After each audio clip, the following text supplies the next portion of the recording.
What's up, y'all? Episode 75. We had a retired Air Force colonel, Carla Bass. Yup, she's a woman. Rare in that world to have a woman get up that high on the episode. This woman's all about writing. Powerful writing. How that gets you to make more cheddar. We get into her stuff in the second episode. Make sure you check that out on Wednesday, episode 76. Well, for this episode, number 75, it was the shit show episode. Yes, baby. WeWork, the shit show. Boeing, the shit show. And Facebook, my favorite shit show of all. Yo, Boeing, I can't believe how much these guys have withheld. Carla shows us how that's not the right move, withholding all that information. We get into some of that and how their stock has been plummeting. We then get into WeWork. The real issue here is SoftBank. WeWork's a shit show. We get that. But SoftBank is the one that's really screwed. Those guys have a $100 billion vision fund that is totally at risk here with Uber, Slack, and WeWork shit in the bed. So we get into some of that. And finally, Facebook. Facebook's trying to do to the banking industry what they did to the newspaper industry. Yup, with their Libra cryptocurrency, they trying to take over banks and credit cards so that everyone can kind of just use cryptocurrency on their website to do their business. Facebook, stop being a douchebag. All right, y'all. Thank you for listening. Peace out. One of the major failures that I had lately, a huge lesson learned, was going into an interview unprepared. So I'd gone up to New York City and did this fabulous in-station radio interview with Q104. Oh my God, was that an exciting adventure. And immediately thereafter, there was a telephone radio with, of all things, Fox News. I mean, we're talking... Meaning someone called into the radio station? No, Fox News asked to interview me. Oh. Yeah, O is right. Radio or television? Radio. Okay. Well, still, it's Fox. So, I mean the lesson learned, though, is I had been up for close to 36 hours by the time I called and had the interview with Fox. And the lesson learned is I didn't have cheat sheets handy. Oh. And so, you know, I was absolutely exhausted and trying so hard to dig into the database, the fuzzy brain that was remaining after all of this. And I guess it came off okay. They haven't aired it yet. They said they're going to, but news keeps getting in the way. Yeah, I wonder what news is getting in the way. But the lesson I took away from that is when you're going into a truly important interview, go in with sufficient sleep and go in with some notes. Right. So, just as backups, right? Exactly. I always do that myself. And you know what's funny? When I have the notes, I usually don't use them. Yep. Isn't that crazy? It is, but you've got them as a safety net. That's what they're there for. It's like a support. It's just there to carry you. You probably won't use them, but just knowing that the notes are there changes the whole game. And the other moral is you are never too old to learn. Okay? So I love the bit about recognize and embrace your failures, learn from them, and improve. So you're saying you can't. So the whole saying of you can't teach an old dog new tricks is bullshit. I'm living proof that you can. I mean, I could have died so happily without a social media anything, without knowing what SAOs are or metadata or how to work the back end of a website. I mean, I could have died so happily without that, but now I can do it. Yes, that's right. Necessity is the mother of invention is also very true. Amen. That is so true. Camera's recording too, John? Yep, everything's recording. We're ready. Cool. Well, guys, you were just if that is the voice of Carla Bass, Carla D Bass. What's your middle initial stand for? DEE. D. Yep. Perfect. I got it just about right. Thank you for coming on the show, Business News and Other Shit, Carla. Thank you for the opportunity to speak with your listening audience. Hello. I can't believe that a retired Air Force colonel, which listeners, Carla is, 30 years and running in some ways, okay? That's what Carla is. Agreed to come on a show called Business News and Other Shit. That means, right, just you agreeing to come on the show, right? It just means right there that you are, I would say, an open soul. Yes. Is that true? Open, unconventional, yes. Were you always that way? Yes. Really? So even like as a little girl with your family? Always. Really? What did they have? Did your parents or your friends have a nickname for you as a kid? Not that I remember. Were you known to be that way? I don't know. I guess I attribute a lot of this stuff to my mom, who is an amazing woman in her own right. From as far back as I can remember, she drummed into us. There's no such word as can't, like a drum beat demanding to be heard. There's no such word as can't. Wow. Follow your dreams, although I amend that myself. Instead of follow your dreams, I tell people pursue them with a passion. Because follow seemed a bit passive. Yes, it does. It's active, follow, but it's like, it's not as powerful. There's no impetus. I say pursue. I mean, time with is passion. fleeting. With passion. Go grab those suckers. Anyway, so yeah. That's wonderful. And you're here in Chicago teaching a workshop. Is there a name for the workshop? Yeah, it's called Powerful Writing for Professionals. Boom. It's based on my book, Right to Influence. Right. And I love teaching these workshops. They range in length from 1 hour to 2 full days. So the client that I come to Chicago, I also go to New York City for them. This is the 2-day workshop. And what's amazing is the students, I hesitate to call them students, these are young professionals, experts in their own fields, but who haven't learned the nuances of how to tell a powerful message, how to communicate with the clients precisely, succinctly, and making every word count. And that's what I bring to them. So they're young, they're anxious, they're smart, and they're eager to learn. So that's a perfect combination. Are you still working for the government? I am. I'm a contracted employee for a federal agency, so I still work every day. I'm here on personal vacation time to work the right to influence and to teach clients. Do you still have the nuclear codes? No, I gave them up. You gave them up? They probably changed them, right, when the president changes? Oh, yeah. Right. No nuclear codes, sorry. and no, I can't tell you if there really were aliens at Area 51. That's still a secret. Can't tell you. Okay, so you know, but it's confidential. I can't tell. Fiction or non, you guys have to figure that out. Yeah, exactly. I was going to say, here's the thing. I can't tell if you're really telling the truth or not. Like, you could be telling the truth, but you may be joking, and that's what we're sitting with right now. Because, I mean... As an Air Force colonel, that's nothing to sneeze at, Carla. No, and I'm 64, so I don't mind owning up to that. But that means I was one of the few ladies in my generation to actually make that rank. So I was going to say, there was more than you? There were only a handful. So for my entire 30 years active duty, I was totally accustomed to be the only woman in a conference of 400 men. Wow. That was normal. And I approached this not as a woman Air Force officer. I approached my entire career as an Air Force officer who happened to be a woman. And that made all the difference. So you go in with the proper mindset and you just be a professional. Damn. But I chose this, going back to curiosity and what I can say and can't say in Area 51 and all that. When I was in 7th grade is when I decided not only Air Force, but Air Force intelligence. 7th grade. Okay, so this is different than... So wait, are you saying that fighter jets and dogfighting and all that stuff was not your training? Nope, I was Air Force intelligence. Air Force intelligence. Yeah, for 30 years, that's what I did. I mean, this is a dumb question, Carla, forgive me, but I know the word intelligence to mean one whose intellect... One who has, for example, intellect in a certain field, like medical, you're intelligent in the medical field, you're an intelligent person. But when I hear you say, like, Air Force, what was the word you used? Intelligence. Intelligence? It means something different than the way I'm used to hearing it, correct? It does. So when you say you did intelligence for the Air Force... That was my career. My career was trying to determine, you look it up, NSA, CIA, all of those NSA, those CIA. IA agencies.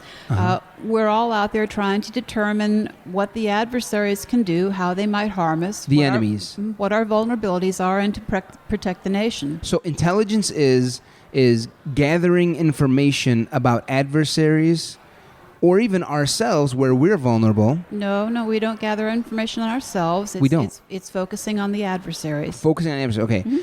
And but when you said something about us being vulnerable, what did you mean by that? Did you say?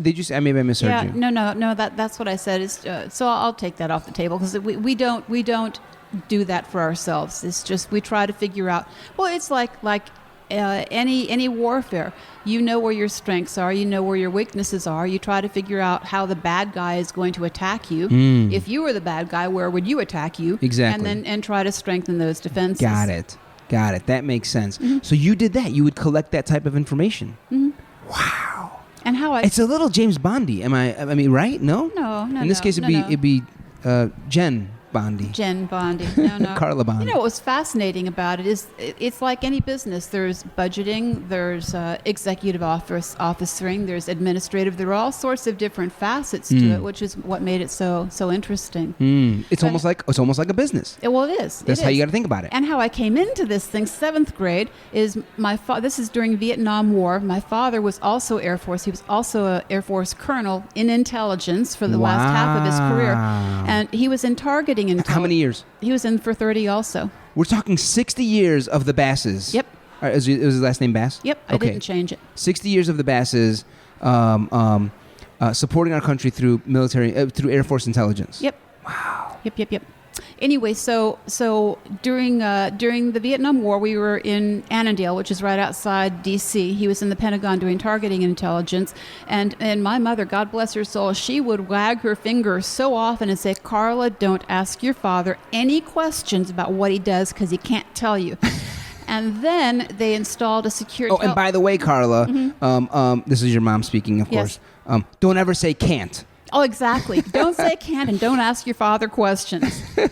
Then they installed a secure telephone in our family room, and that just drove my curiosity off the scale. So wait, is this like a Batman phone, like the red thing with no buttons on it? Yeah, it was red. And Really? Was it really? It was a red phone. Holy shit, this is for real, John Dolder. Yeah. And so they said... We're in the presence of Batwoman. Oh, not exactly. Directly to the Pentagon, perhaps. Yeah, probably. But I would assume if he's in intelligence, he's probably talking to people like the Secretary of Defense or people who work for him or the director of the intelligence agency, the NSA. No, he was in targeting intelligence. So, I don't know. Right, okay, so this is Vietnam War and trying to determine where the bad guys are and what the most appropriate way to target them is. So that was his function. And the moral was, if the phone rings, don't touch it. Well, obviously. But can you imagine Carla picking it up? Hello? Oh, I'd have been dead. But that's when I decided I'll go find out for myself. So 7th grade, based on that backstory, is where I decided Air Force intelligence, and I stuck with it. Wow, that's amazing. What does targeting mean? Targeting means trying to determine exactly where the bad guys are. You know, you've seen video clips on TV where you've got the crosshairs on a building. Okay, that's targeting. Okay, but he's doing it metaphorically.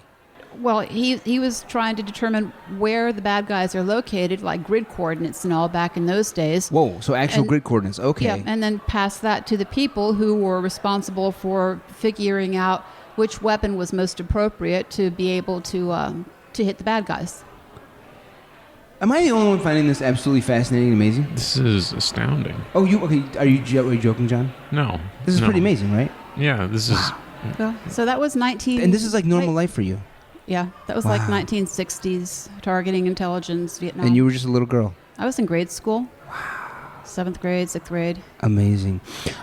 All right, I could talk to... I'm supposed to be talking about business. Having fun with business news, and I could just go right into this. We're going to talk more to you about that stuff. Okay. But one last thing. Mm-hmm. How the heck are you... I thought you would come here talking about leadership and team building in the Air Force, but no, you're here talking about writing. How do you really believe in your heart of hearts, Carla Bass? I do. That writing is really miraculous. I do. And you really do. Can I tell you the backstory on how I came to that conclusion? The short version, and we'll get the long version in the second half, if that's possible. Leadership is powerful writing. Powerful writing is a fundamental leadership skill. Okay. It's one that people. What's your idea of a great boss? Cares for the people. Compassionate. Compassion. Holds integrity. accountability. Nobody ever says, "I want a boss who can write powerfully." No one ever says that. In the second half of the show, I'll explain why. Boom. Okay. Perfect. Boom. Thank you Teaser. very much. Guys, if you're listening, not watching, Carla Bass, 64 years old, Air Force Colonel, just fist bumped me. It's so awesome. You live in Washington, D.C., of course, right? Yeah, west of it. West of Washington, D.C. Cool. Let's talk some business news. Shall we, Dolder? Yeah. What's in the news today? What's in the news today? Gosh, there's... you know what? I'm going to call this, forgive my language, Carla. God, I feel like I have to behave around you. No, don't. Okay, don't behave? Oh, No, thank don't. God. Thank God, right? Yeah, right. We have the coolest woman in the world, I think, in the room right now. Yeah. No shit. I've been to Korea. I can speak shit. Seriously. This is the shit show episode, Carla. You came to the shit show episode. I'm not even kidding you right now. I know. You know, Yeah. Boeing, shit show number 1. WeWork / SoftBank, shit show number 2. Facebook, shit show number 3. Do you keep up with any of this stuff? I do. A little bit, yeah. But I assume most of what you're keeping up with, less with business and more with intelligence related things, probably, right? Yep, but I'm familiar with all the issues that you're discussing there. I mean, I'm not an aircraft technician, so I can't give a whole lot of opinions on Boeing versus the Airbus. Yeah. Yeah. And also Boeing does a lot in terms of military contracting for the Air Force. However, even that wouldn't be. You're more intelligence. That's outside my scope. Yeah, it makes sense. Okay. Let's start with Boeing. I actually am starting to think Boeing may be a buy. The Boeing stock may be a buy here, believe it or not. They're just getting hammered. Their stock is getting hammered. Investors are starting to get really freaked out. A whole lot has happened in the last week or so. A pilot voiced concerns about the Boeing 737 MAX's system, its software system, saying like, yo, this thing does not, it feels very sketchy. And his voice went basically, it seems like, unheard at Boeing, number 1, but worse. The FAA is just finding out about this man voicing his concerns. FAA is like, WTF, why didn't you tell us ahead of time? And so I think Boeing is in this world where they're like, not sure what they should tell the FAA. Should they hide some stuff? Should they not hide? This is where Carla... And that actually does play into my aspect of this. It's part of knowing the audience. If you've got bad news, recognize it's probably going to be found out sooner or later. Who is better to deliver the bad news? You? Yes. Or the wait media. until somebody else finds it. Oh, can you imagine the media? Yep. So it's anticipating what the audiences, what the readers, in this case, Congress's reaction is going to be, and trying to neutralize that, taking the initiative yourself. As best as possible. You actually talk about this or have opinions on this when it comes to writing and powerful writing and writing to influence? It's all part of strategizing your message for the audience. Okay, so so Boeing didn't do that. If they knew about, and it was the test simulator that the pilot said he actually had recognized the fact that the plane was doing a nosedive in the simulator. So if Boeing knew that, then they perhaps ought to have acknowledged that instead of letting it fester and somebody else find it. Because all that does is say, okay, Boeing, why didn't you tell us? I'm Dennis Muhlenberg, the CEO. You're Carla Bass. I hire you as a consultant, and I say, Carla, what should I do with this? Convince me that... I don't think we should tell the FAA that we had this pilot saying this. We could get sued in a huge way. This could damage our stock. There's too much at stake. There's too much money at stake, Carla. I don't want to reveal that this guy said it. What's the big deal? No one needs to know. What would you say to me, Dennis? Honesty. Dennis, honesty is the best policy. If you know of a vulnerability in the system of this magnitude that it already is getting this kind of a spotlight, you need to be upfront with it and acknowledge it. And then because it's so old, you better explain why it was that you hadn't mentioned it sooner. But owning the weakness and then identifying the steps that you're taking to alleviate it That's how you can regain the momentum on this. Thank you, Carla, for your services. We're talking billions of dollars we could lose if we reveal this. We're talking the 737 may not even be put out. We're trying to get this thing back in the sky in 3 months. We don't want to. I'm not convinced, Carla. I'm sorry. Why would I want to reveal this?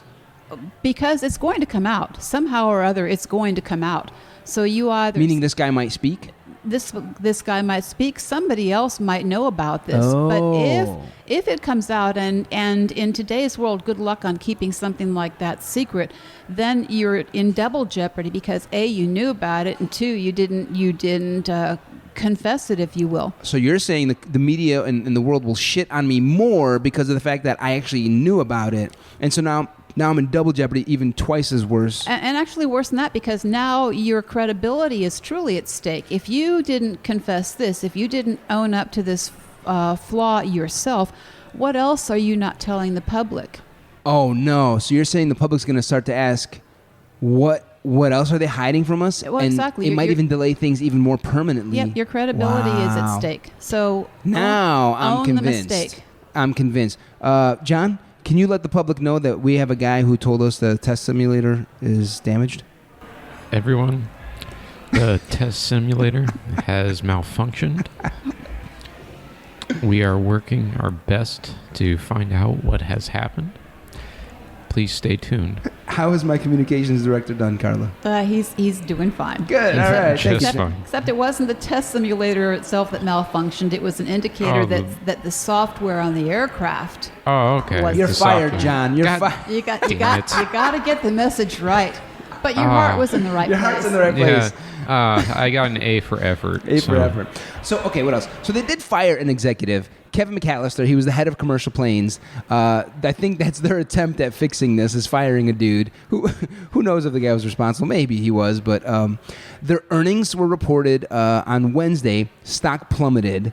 Muhlenberg, I was gonna say, I'm thinking Boeing's gotten hit so hard, maybe it's time to buy the stock, but here's the thing. If the market has oversold the stock, then maybe. So now my opinion, honestly, is a little bit more loosey-goosey based on what you're saying, because I think what investors are starting to price in is what else is in the closet. I think that's what the stock is getting priced in, is what else is in the closet. And there could be more in the closet based on their behavior. Yesterday, or if not, maybe this morning, another pilot came out and said he felt pressured to ensure that the MAX 737 wouldn't require expensive pilot training. This guy was getting pressured by management to not necessarily require all these companies who are buying the airplane to drop millions of dollars on training. And that is not good. Nope. So the big concern here also, as we think about this more broadly, supply chains. I mean, so many people supply parts into Boeing. The whole industry gets impacted in a big way. So now that I think about it, Dennis Muhlenberg and Kevin McAllister, by withholding this, are also hurting like a lot of other people and their families who rely on this income.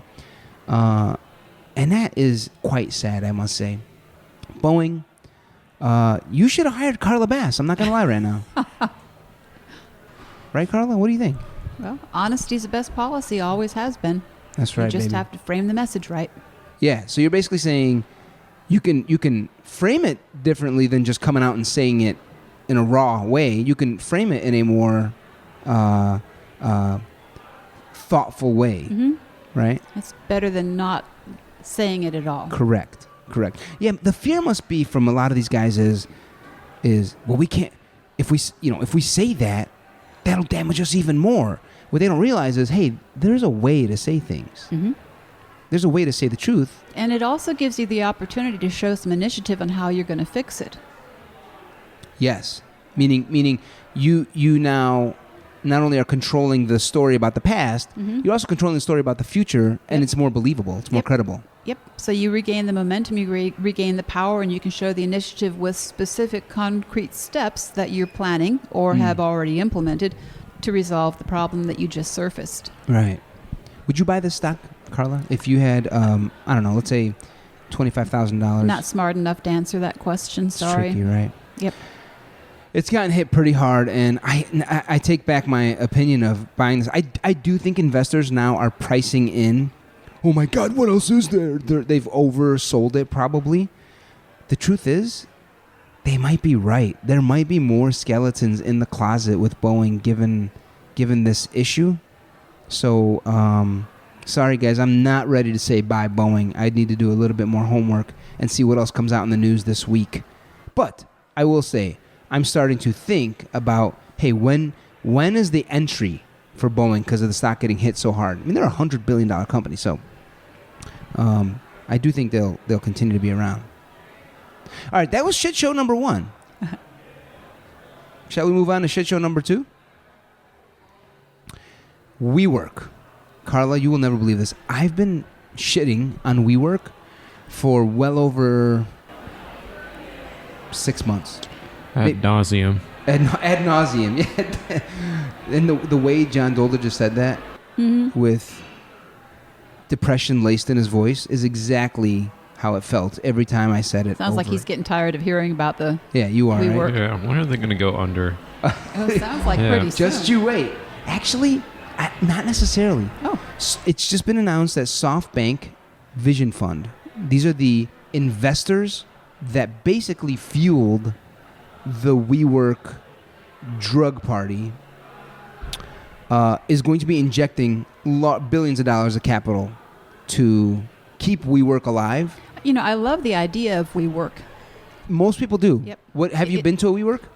No, but I almost had to. I almost had to use one, and this is fairly recently. Quite honestly, I had never heard of WeWork, and it turns out there's a WeWork facility across the street from my office complex, and I almost had to fall back on them, and was delighted to find out that option existed. So you did visit then to see what it's like? Oh yeah, actually, yeah. Visited, had an appointment, had everything all set Okay, up, and so you almost did was it. relieved for that option. What did you like most about it? Do you remember? It was a very clean office facility, had the Wi-Fi connections, and so I could do it was a podcast for the book, as a matter of fact. Oh, okay. I couldn't do that in my office building. I had to go external, and I didn't want to have to take the day off to do it at home. And just it's go an across the hour and a street. half drive to get home, so it was right across the street. So, rah, WeWorks. Okay, multiple things here, Carla, you just revealed. First of all, do you have a podcast for the book or no? I've done several podcast interviews. I thought you meant you would be doing a podcast as a host for the book. No, I haven't gotten to that part yet. Okay, so the office would have been for my connecting to a host who is interviewing me on a podcast like you're Got it. doing. Perfect, understood. Second thing, you drive an hour and a half to work? Yeah, it's an hour coming in, and if I don't leave at 2 p.m, it's an hour and a half or longer to get home because of the traffic. Wow. So that's why I'm up at 3 a.m, out at 4 a.m, at my desk at 5 a.m. Are you for real? I'm for real. And then I leave at 2. Hopefully. What? Anyway, I was just checking to see if she was in frame, just making sure your shoulder wasn't blocking. Oh, no, I don't care about that. She gets up at 3 a.m. 3 a.m? Yeah. Jesus. Hey, no problem. I get home at 3 p.m. The day's still half there. Oh, that's not bad. No, not at all. Fair enough. So WeWorks. Let's go back to WeWorks. No, you are interesting, Carla. You are very. I mean, you're an amazing human being. I would love to get up at 3 a.m. Many people fall asleep at 3 a.m.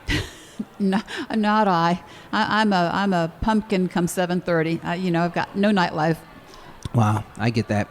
I have 2 kids now, and I've been feeling that energy. I get really tired earlier because they just wear me out. My kiddos wear me out. So WeWork. All right. So SoftBank will be bailing. So okay, just the backstory, right? There's the CEO. His name is Adam Newman, right? And this guy has been shady as F. I can't even say the F word with you, Carla. I have so much respect for you. I'm sorry. I just can't. Shady as F. For months and months and months. He would buy buildings in his own name. Okay? So, for example, the building across the street from your offices, he may have bought that building with his own money that he made from WeWork. He became very rich off WeWork. He would buy that building, all right, and then he'd take 5, 10, 15 floors and rent those floors to WeWork. He would be the landlord. Oh. A little conflict of interest. You think? Yeah. What do you know? And then this guy, my favorite one is this. I'm sorry, John. I know you've heard this a million times. But Carla's got to get up to speed. My favorite one is this. Because they were WeWork, Adam Newman went and bought copyright, I guess IP, like intellectual property or trademark. He trademarked the word we for corporate purposes and then sold that to WeWork, the company he was CEO of. So they can use the word we in a trademark way. And then he pocketed that. Now, that one he was forced to give the money back. But, so this guy's kind of a clown. All right. And so they finally, when they tried to go IPO last month for $40 to $50 billion, meaning they wanted to sell the company to the public, to average people like you and me and John, maybe our pensions would buy it, so on and so forth. Investors were like, I smell a rat. I smell rat poop. This is not good. They actually were able to sniff this one out. Unlike Uber and Slack, those IPOs have been in the dumps. And WeWork basically lost $39 billion in value in a matter of days. And their workers, many of their employees, who thought they were going to who were working there for years hoping for the big payday, are now not going to get paid. But Adam Newman, after getting kicked out as CEO last month, I guess earlier this month, he's been asked to leave. He stepped down as CEO. And to get him to leave the board altogether, they paid him $1 billion. Ouch. This is a non-profitable company. They're burning cash like a furnace burns coal. $2 billion a year WeWork is losing. So this is the WeWork shit show part of the episode, guys. Can you believe it? I believe it. It's unfortunate. It is unfortunate. I think this is all a part of the culture we're in right now, which is there's a lot of cash sloshing around. An organization in Washington, D.C. called the Federal Reserve has done nothing but try and prop up the economy with cheap cash, cheap capital. And so this is part of that kind of bubble that's out there as a result, unfortunately. So WeWork employees are pissed. Adam Newman's out, got out for $1 billion. The real story here is the people who are actually funding WeWork, who kind of fueled this whole thing, they're called SoftBank. This is a man named Masayoshi Son. He's a former, he's the second richest man in Japan. And he took $100 billion from investors, 60% from the Kingdom of Saudi Arabia and the United Arab Emirates, the Abu Dhabi Investment Fund, some other Abu Dhabi fund, a government fund. And so $60 billion of that money is sovereign wealth money. And I feel like I'm just droning on and on and on about this whole story. So maybe I'll just stop for a second. Does anybody give a shit about this? I think this one's your passion, but it is. I am so upset about this one, I must say. Yeah, you sound like you have a personal vendetta against Adam Newman. This is like a 1 in a billion chance thing happening, and it happened, and so many people lost money, and I guess I'm just so bitter about it. Well, the concept was good. I wonder if part of the problem was did they overbuild the office space? Was supply and demand was part of the problem, and then maybe other competitors, similar services, did that hurt WeWorks also? Exactly. That's exactly. I think they noticed that they had a cool thing, and they decided to basically expand into international cities all over the world, and they said, "Yeah, that's cool. Let's keep losing $2 billion a year." The reason I ask is I remember right before the economy took one of the nosedives, the national economy, there had been this huge surge in construction of office buildings by hundreds and hundreds of thousands of square foot all over Houston, D.C., just huge, mammoth new office buildings constructed. Is this before the last recession? I think so. About 10 years ago? Yep. And then the recession hit, and you had all of these brand spanking new office buildings sitting vacant for a very long time. because they overbuilt and then the supply and demand thing hit. So I'm wondering if there was maybe a parallel between this and what WeWorks had done. I bet that's part of it. But the thing is, they paid the landlords big dollars, and they built out all these cool office spaces, and they kind of build themselves. They build BILLED themselves as part of the new tech company like Amazon and Facebook and Google, and they're kind of like Regus, which is another office supplier, basically, kind of like a WeWork. They're not as cool. They don't have beer taps. So they tried to kind of build themselves off as that. Anyway, this Vision Fund, they're the largest, basically, this is the largest type of VC fund, venture capital fund in the world. This $100 billion is huge. And, it almost feels like, in my opinion, Masayoshi Son, the guy who runs this Vision Fund, is on his way down. It feels like SoftBank has been trying to do this with Uber and Slack and others. And what they do is they just keep pumping cash into these companies, making them look like they're the next biggest thing. And everyone hears about them, and there's a whole lot of hype around Uber or WeWork. But the fact is, they're burning cash. They're actually not making money as a business. But he keeps doing it. And I think their hope is, well, we'll eventually IPO the company and make our money back. We'll sell these low-quality companies to the general public, and then we'll make our money back in our investment fund. That does not feel like it's happening. It feels like people are on to their shtick. And so the SoftBank Vision Fund could be on its way down. And just when I thought it was on its way down, recently what was announced is they're opening up a SoftBank Vision Fund number 2. This guy is doubling down on a turd. So, I don't know. That's the update for WeWork and SoftBank. The whole thing is just an inferno that I clearly feel passionate about and I'm pissed about. I'm probably just going to move on because I feel like I'm in a monologue right now. I don't have much else to say. Oh yeah, you probably shouldn't because I've got months of information in my head, so there's no way I can. I get all my news from you doing this podcast.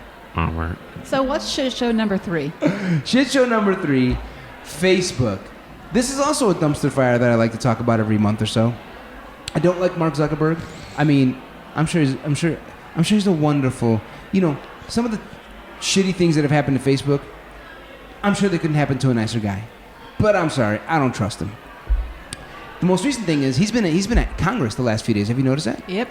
Yeah, so he's been on the Hill testifying because the House Financial Services Committee does not trust that Zuckerberg can roll out the Libra cryptocurrency. Bitcoin has had some pretty shady associations with it, like some really horrific crimes. Have you kept up with Bitcoin or blockchain at all, Carla? I'm sorry to say we invested in it. You did? Yeah, I did. Well, I did too. It depends on where and when. Well, I invested when it was going up, and it has gone nonstop down for a while. So I take a good bit of ribbing from my friends. Yeah. Well, here's the thing. The advice I give on the podcast for Bitcoin is the following. In the year 1999, 2000, 2001, Google was a budding new internet company. And people didn't really know what it was going to be. And so for a while, all these tech companies, including Google, went straight up. And then we had the internet bubble and it burst. But the fact is, Google was so, innovative with their search function. It made sense back then just to buy a little bit of Google and just to own it for the next 20 years. And lo and behold, so much has happened since then. And that's exactly why we bit off on Bitcoin. And there are a couple of other flavors of Bitcoin. I forget what they are now. Ethereum. Yep, we've got Ethereum. Litecoin. And we've got Litecoin too. So I think it's those 3. And we put money in there recognizing that it's money that we can afford to lose and betting on the come that in 10 years or maybe even 15, this might be today's Google. Or the next Google. Exactly. It's new technology. I forget. You said Bitcoin, and what's the underlying technology? Blockchain. Blockchain. That's where Exactly. That's the badass part of this whole thing. It is. And so, it was a gamble, just this gigantic gamble. And so I'll take a lot of ribbing now. Maybe we'll be laughing on our way to the bank in about 10 years. You'd never know, but you don't know if you don't take a chance. Boom. That's right. You got to play to win. Yep. And so that's how I feel. Is I tell everyone, hey, if you've got a portfolio of like, I don't know, 10 grand of stocks, take $500 or $1,000. Maybe that's thousands a lot. I take $500 and I put it in Bitcoin and just park it in the back of your account and forget about it. Just forget about it. Now, Facebook and its own cryptocurrency. Libra. Feeling weird about it? No, I wouldn't go there. You wouldn't touch it. So here's the thing, right? I think there's a chance that this Facebook Libra currency could do the same thing to the banking industry that Facebook did to the newspaper industry, right? Like, there's so much clickbait out there now. Very few people actually read the New York Times or the Wall Street Journal or the Washington Post. It's really mostly Facebook. And so I think Facebook is trying to kind of make moves here and put a currency out there so that they can, in a way, get all their users to start buying, paying their bills, doing all sorts of financial activity through Facebook using this cryptocurrency. Too much power. Feels that way, right? That's my instinct. It's just too much power. You don't think Mark Zuckerberg can be trusted with all that power? I didn't say that. I didn't say that. Well, I'm saying it because, this dude has violated our privacy in the past. This dude is taking Russian rubles for, campaign ads on Facebook. It's already a monolith that I think needs to be regulated. So would I be willing to support them with Libra, expanding their power, their capability, their ability to touch all of our private lives? Nah. Same here. In China, there's a company called WeChat. Yep. Okay, so that's huge in China. Like, they kind of have a monopoly. And my guess is the Chinese government is in control at some level of WeChat. But everyone in China pays bills, buys consumer goods, all sorts of things through WeChat. Mm-hmm. That is their main kind of portal for the internet. And I think Mr. Zucks is looking at WeChat as he's saying, I want to be WeChat, where we are controlling that. So that doesn't feel good at all, He was assuring Congress that it'll be safe, and he doesn't want to, destroy America, but it doesn't feel good to me. Besides, I think customers in general prefer to use their credit cards online, like I do. Mm-hmm. Like, I like the fact that I don't have to pay for it for 30 days, and or longer if I choose to use the interest part of it. But also, like, you get miles using your credit card. Yep. And so all of that could potentially go away if Facebook is successful with this Libra cryptocurrency, which would decimate the banking and credit card industry. Well, I don't know if we've heard from the credit card industry that they've got a vested interest in all this too. You want to know something funny? Facebook, before they announced this whole Libra cryptocurrency thing, they had called up all the credit card companies like Visa, MasterCard, and some of the banks and said, hey, can you partner with us on this Libra cryptocurrency? And immediately, all the banks were like, and Visa and MasterCard were like, yeah, we'll team up with you. And slowly but surely, after a month of this, and I think they thought about it, they all started dropping out and like, wait a minute, why would we support this? Yep. This is kind of supporting our doom. Yeah, so it'd be interesting to see how the situation evolves. Yes, I agree. I just, there's no, I hope the government does the right thing and regulates. You know what I think this is going to happen? It's going to be I can't even use that term with you, man. I think it's going to be a lobbyist contest. That's what I think it's going to be. Which lobbyists are going to be able to influence. Thank you. Influence. I have sometimes. I'm not going to lie, Carla. I know you are very intertwined with the government, but I have used the word bribe before because I do believe that's kind of how lobbyists work.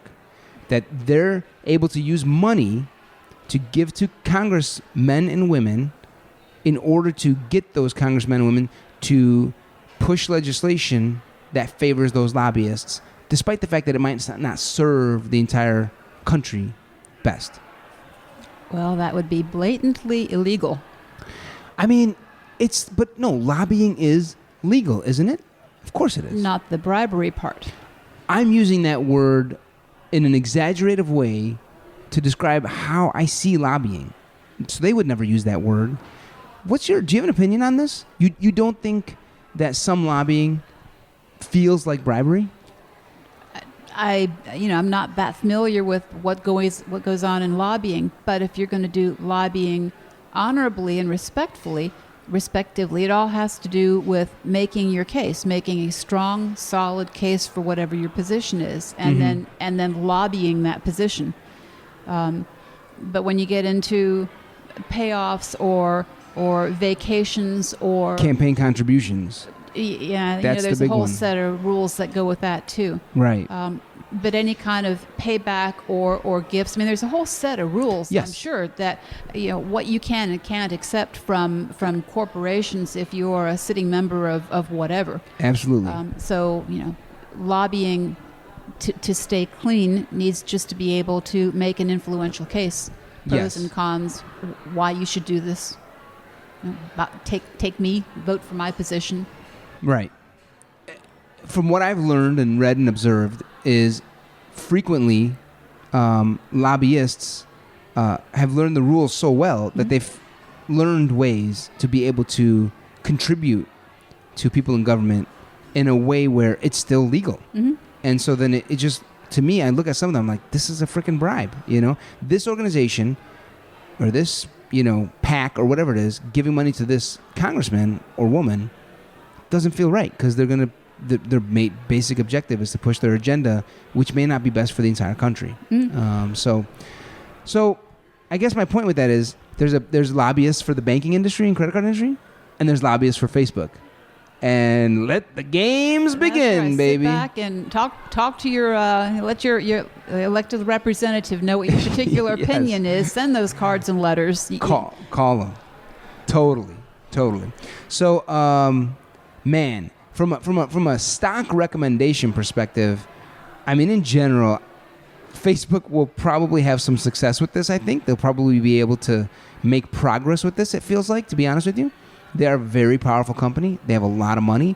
However, even though they might be actually financially successful with this and gain more power by carving out some of the banking industry for themselves, I can't recommend or consciously invest in Facebook because I wouldn't be able to sleep at night. I just don't feel like they're a company that represents my values. And I think, frankly, most Americans who are morally conscious, their values. So I'm anti-Facebook. As usual. Yo, I loved Carla's advice to Boeing. Yo, honesty is the best policy. If you don't share the truth, it's just going to get worse and people ain't going to trust you. You're going to lose more money. So, behave, y'all, and get someone smart like Carla on your side. That was episode 75, y'all. Make sure you catch episode 76. We get into Carla's story, the most powerful part of her story. When she almost died. That's right. And it wasn't as an Air Force colonel. It was in a different environment. So make sure you check that out. Episode 76 drops on Wednesday. Peace out, y'all.